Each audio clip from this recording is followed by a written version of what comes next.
अब बात करते हैं भारतीय राजनीति के पदों को लेकर। राष्ट्रपति नाम मात्र की कार्यपालिका है। प्रधानमंत्री तथा उसका मंत्रिमंडल वास्तविक कार्यपालिका है। अब इसमें सबसे पहले राष्ट्रपति को लेकर बात करते हैं। अनुच्छेद 58 के तहत राष्ट्रपति के बारे में बताया गया है। राष्ट्रपति बनने के लिए किन किन चीज़ों की ज़रूरत होती है। भारत का नागरिक हो, 35 वर्ष की आयु पूरी कर चुका हो, लोकसभा का सदस्य निर्वाचित किए जाने योग्य हो, इसका 5 वर्ष का कार्यकाल होता है, इसका चुनाव एकल संक्रमणीय प्रणाली से होता है। इसके अलावा राष्ट्रपति के चुनाव विवादवादी के बारे में भी इसी में बताया गया है। राष्ट्रपति पर महाभियोग संसद के किसी भी सदन द्वारा लगाया जा सकता है। राष्ट्रपति सशस्त्र सैन्य बलों का प्रधान होता है। आपातकालीन स्थितियों में राष्ट्रपति शासन चलाता है। अनुच्छेद 352 और 56 और 60 के तहत 352 में जैसे कि कोई दूसरा देश हमला कर दे या अंतर्राष्ट्रीय मुद्दों झगड़ा हो जाए वगैरह, और 356 में शासन व्यवस्था भंग हो जाए, और 360 वित्तीय आपात देश में लागू हो जाए। अब कार्यपालिका शक्ति, यह महत्वपूर्ण अधिकारियों की नियुक्ति करता है, उनको चुनकर शासन का संचालन करवाता है। सैनिक क्षेत्र आदि, यह राज्यसभा, लोकसभा और विधानसभा के सदस्यों को निर्वाचित भी करता है। इसके अलावा विधायी शक्तियों का संचालन, विधायी क्षेत्रों का प्रशासन, सदस्यों का मनोनयन, अध्यादेश जारी करने की शक्ति आदि। अगर राष्ट्रपति अपनी शक्ति का गलत प्रयोग करता है तो उसे हटाने के लिए 14 दिन पहले संसद के 1/4 सदस्यों के हस्ताक्षर करवाकर हटाया जाता है। इसकी छानबीन, निर्णय आदि सर्वोच्च न्यायालय लेता है।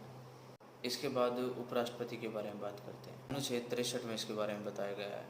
यह भारत का नागरिक हो, 35 वर्ष पूरे कर चुका हो, राज्यसभा का सदस्य निर्वाचित होने की योग्यता रखता हो, इसे शपथ पूर्व राष्ट्रपति के समक्ष लेनी पड़ती है।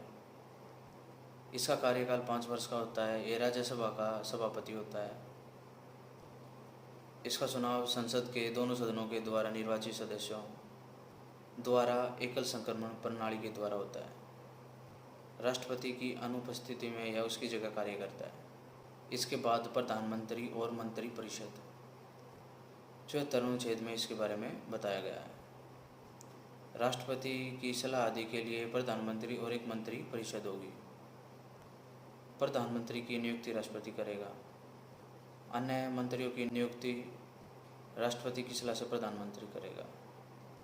प्रधानमंत्री लोकसभा का नेता होता है। इसको मंत्रिपरिषद का सदस्य होना जरूरी है। अगर मंत्री सदन का सदस्य नहीं हुआ तो उसे हटा दिया जाता है। इसको पूर्व प्रधानमंत्री या राष्ट्रपति के सामने शपथ लेनी पड़ती है। मंत्रिमंडल में प्रधानमंत्री, कैबिनेट मंत्री आदि मंत्री होते हैं। प्रधानमंत्री की सलाह से राष्ट्रपति लोकसभा को भंग भी कर सकता है। अब इसके बाद संसद के बारे में चर्चा करते हैं। भारतीय संसद राष्ट्रपति, राज्यसभा और लोकसभा से मिलकर बनी है। संसद के दो सदन हैं, लोकसभा और राज्यसभा। अनुच्छेद 93 में लोकसभा के बारे में बताया गया है। यह संसद का प्रथम सदन है। इसके सदस्यों की संख्या 552 है, जिसमें 530 राज्यों से, 20 संघ शासित प्रदेशों से और 2 राष्ट्रपति के द्वारा एंग्लो इंडियन को चुना जाता है। वर्तमान में इसके सदस्यों की संख्या 545 है। लोकसभा का सदस्य बनने के लिए वह भारत का नागरिक हो और कम से कम उसकी आयु 25 वर्ष हो। इसके सदस्य का कार्यकाल 5 वर्ष का होता है। लोकसभा की बैठक में 6 माह से ज़्यादा अंतर नहीं होता। इसको 1952 में शुरू किया गया था। लोकसभा निम्न सदन है और राज्यसभा उच्च सदन है। अब राज्यसभा के बारे में बात करते हैं। इसको भी 1952 में शुरू किया गया था। अनुच्छेद 80 में इसके बारे में बताया गया है। इसके सदस्यों की संख्या 250 होनी चाहिए। वर्तमान में 245 सदस्य हैं। 233 संघ इकाइयों से चुनकर आए हैं और 12 राष्ट्रपति द्वारा चुने जाते हैं कला, साहित्य, विज्ञान आदि क्षेत्रों के। राज्यसभा का सदस्य बनने के लिए कम से कम आयु 30 वर्ष होनी चाहिए। यह एक 27 सदन है, यह भंग नहीं होती, बल्कि 1/3 सदस्य 2 वर्ष के बाद अवकाश ग्रहण करते हैं। इसमें प्रत्येक सदस्य का कार्यकाल 6 वर्ष का होता है। और अब बात करते हैं राज्य सरकार के बारे में। राज्य की कार्यपालिका का प्रमुख राज्यपाल होता है। 155 अनुच्छेद में राज्यपाल की नियुक्ति को लेकर इसमें बताया गया है। इसकी नियुक्ति राष्ट्रपति करता है। इसका कार्यकाल 5 वर्ष का होता है। उच्च न्यायालयों के न्यायाधीश के सामने शपथ लेता है। राज्यपाल बनने के लिए भारत का नागरिक होना अनिवार्य है। उम्र कम से कम 35 वर्ष हो। वह राज्य की विधानसभा का सदस्य चुनने योग्य हो। यह मुख्यमंत्री की नियुक्ति भी करता है। इसके अलावा मुख्यमंत्री की सलाह से उसके मंत्रिपरिषद को चुनता है। राज्यपाल विधानमंडल का मुख्य अंग है। राज्यपाल प्रत्येक वर्ष वित्त मंत्री को वित्त का विवरण प्रस्तुत करने को कहता है। पंजाब का राज्यपाल चंडीगढ़ का प्रशासक भी होता है। राज्यपाल की रिपोर्ट के आधार पर ही राज्य में 356 राष्ट्रपति शासन लागू किया जाता है। अब बात करते हैं मुख्यमंत्री के बारे में। अनुच्छेद 163 में इसके बारे में बताया गया है। इसको राज्यपाल चुनता है। विधानसभा में बहुमत दल प्राप्त दल के नेताओं को यह चुनता है। यह विधानसभा का नेता होता है। दिल्ली के मुख्यमंत्री को छोड़कर हर राज्य का राज्यपाल ही मुख्यमंत्री को चुनता है। राज्यपाल के सारे अधिकारों का प्रयोग मुख्यमंत्री करता है। मंत्रिपरिषद के निर्माण, विभिन्न मंत्रियों के विभागों का बंटवारा, उनके विभागों में परिवर्तन आदि करता है। इसके बाद विधान परिषद, यह राज्य विधानमंडल का उच्च सदन है। वर्तमान में 7 राज्यों में विधान परिषद संघ है। उत्तर प्रदेश, कर्नाटक, जम्मू कश्मीर, महाराष्ट्र, बिहार, आंध्र प्रदेश और तेलंगाना। विधान परिषद एक 27 सदन है और उच्च सदन है। इसके सदस्यों का कार्यकाल 6 वर्ष का होता है। प्रत्येक 2 वर्ष में 1/3 सदस्य अवकाश ग्रहण कर लेते हैं। उनके स्थान पर नए सदस्य चुनते हैं। प्रत्येक राज्य की विधान परिषद में कम से कम 40 सदस्य होते हैं।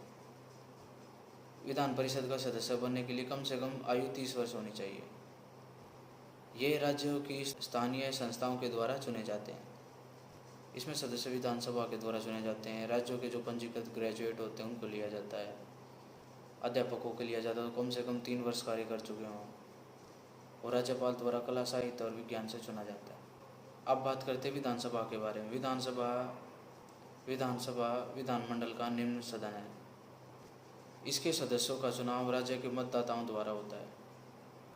इसके सदस्यों की अधिकतम संख्या 500 होती है और न्यूनतम 60 होती है।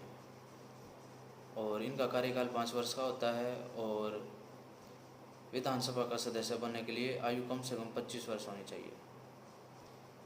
विधानसभा के अंतर्गत राज्य सूची और समवर्ती सूची आती है। विधानसभा के सदस्य कार्यपालिका पर नियंत्रण भी रखते हैं। राष्ट्रपति के निर्वाचन में जितना संसद को अधिकार उतना ही विधानसभा को भी है। इसके बाद पंचायती राज। 2 अक्टूबर 1959 में जवाहरलाल नेहरू ने राजस्थान के नागौर में लोकतांत्रिक विकेंद्रीकरण की योजना शुरू की। इसे पंचायत राज कहा गया। इसका कार्य 5 वर्ष का होता है। पंचायत भंग होने पर 6 महीने में चुनाव होते हैं। नगर निगम की स्थापना सर्वप्रथम 1687 में मद्रास में हुई। अब बात करते हैं न्यायपालिका के बारे में। 124 अनुच्छेद में सर्वोच्च न्यायालय के बारे में लिखा हुआ है।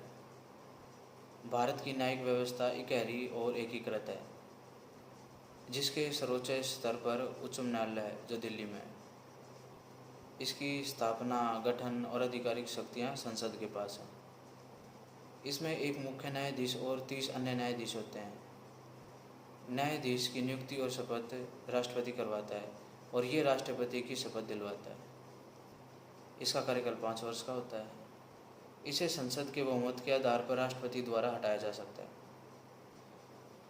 योग्यता या भारत का नागरिक हो, उच्च न्यायालय में कम से कम 5 वर्ष कार्य कर चुका हो, या राष्ट्रपति की नज़रों में उच्च कानून का ज्ञाता हो। इसमें सभी उच्च न्यायालयों की अपील सुनी जाती है। अब उच्च न्यायालयों के बारे में 214 अनुच्छेद में बताया गया है।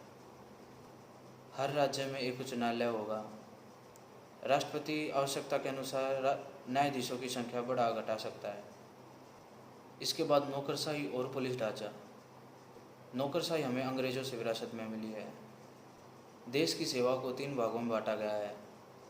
पहली, अखिल भारतीय सेवाएं। इसमें IAS प्रशासनिक सेवा, IPS पुलिस सेवा और IFS विदेश सेवा। दूसरे पे संघीय और केंद्रीय सेवाएं संघ लोक सेवा आयोग द्वारा या राष्ट्रपति द्वारा की जाती है, प्रशासनिक विभाग। तीसरा है राज्य की लोक सेवाएं।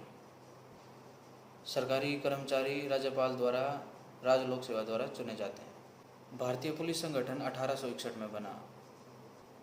भारत में पुलिस को 3 स्तरों में कार्य करना पड़ता है। पहला, केंद्रीय सरकार तथा उसकी इकाइयाँ। दूसरा, राज्य सरकार का गृह मंत्रालय। और तीसरा है जिला पुलिस अधिकारी के संबंध में आदि।